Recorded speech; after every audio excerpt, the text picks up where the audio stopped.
we're building coordination, which is a very fast thing to develop. In fact, I'm going to show you just how fast coordination develops, because I'm going to set you some homework today. I bet you weren't expecting that. I'm going to be setting you guys some homework. It's very, very simple. I want you to do the exercise I just showed you 3 times a day for 3 days. Now, this isn't going to take very long. Let's just look. Before anybody has any reactions, let's just look. How long is this going to take us?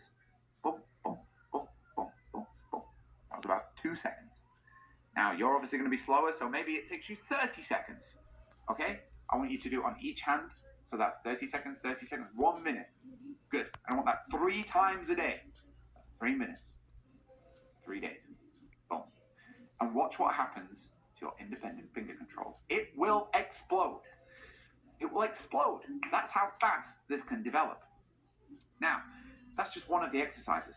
What do you think happens when I then put you on the piano? That's the million-dollar question. Easier or harder? Now we can move our fingers. I put you on the piano. Now you're not sitting there fumbling, stumbling, confused why your hands aren't working. All your attention is stuck on your hands. Boom, that's handled. So we can move on to the next stuff. And that is the magic of hand yoga. That is also, by the way, the explanation of why you may have been getting stuck on the piano. That is the explanation of why people get stuck at levels. See, I don't know if you remember, but I just said a bunch of these steps are completely not in traditional music education. They don't exist. Other people aren't isolating and doing this. So what happens? People just sit there randomly playing songs. Just go on YouTube, try and learn another song. Go on the app, try and learn another song. Go to the lesson, try and learn another song. That is not, just randomly playing songs is never going to get you to level 10. It just will not.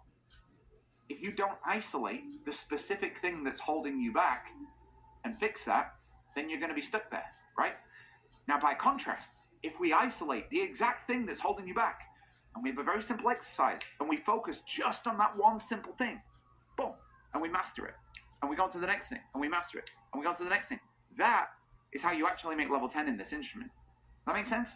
So, this is one of these missing steps. There was never any hand yoga ever in the world. I invented it. And when I did, it changes people's lives. The first life it ever changed was a man called Harold. Now, for everybody, Susan, who said you had arthritis, this is for you. I dedicate this to you. If you think you were too old, Harold was 82 when I started to teach him. He'd been trying to learn piano on and off since he was 11 years old. So that's over 70 years. And he failed. And he had every reason under the sun why he can't do it. I'm too old. I'm not good enough. My hands don't work. He had so many confusions. He tried so many different music teachers all over the world. He was in the military and he traveled all over the world. Could never really get it.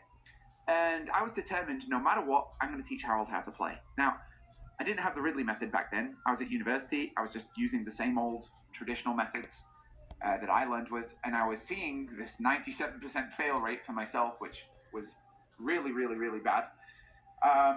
And I was just determined with him, no matter what, I'm going to figure this out. And I looked at him and I could tell, like, he understands what I'm saying, but he isn't able to do it. And when I look at him kind of fumbling all over the place on the piano, I realized, like, this guy can't move his hands. Like, there's no point doing anything else. The guy can't even move his hands. So why are we doing anything else? Now, for his whole life, for 70 years, all these different teachers saw that he had these issues and they added their little bit of complexity and their extra bit of theory and this extra bit of stuff, to the point where he's now very confused. He has a lot of theory in his mind and he can't do anything. He is thoroughly confused. And I saw that the solution was not more complexity and theories. It was simplifying. And I closed the piano. I took his hands off the piano and we sat opposite each other and I started to do these exercises that would free up his hands, get his hands moving like a pianist. This was the birth of what became hand yoga. Now, we did that for just 3 weeks. Now, he had very advanced arthritis, which is a calcium buildup. It's all arthritis is. It's calcium buildup in the joints. Now, even with arthritis, which is very easy to, when you start moving your fingers and getting them on the piano, that actually is quite a good help for that. But even just getting these exercises going, his hands start freeing up. He starts moving his hands like a pianist. And now I put him back on the piano. And boom. Suddenly his attention was free. He's not sitting there confused. He doesn't look stupid anymore. Now he's like, can move his hands and so he can go on to the next thing. And this was this big eureka moment to me where I realized, hold on a minute, there's nothing wrong with this guy. The only reason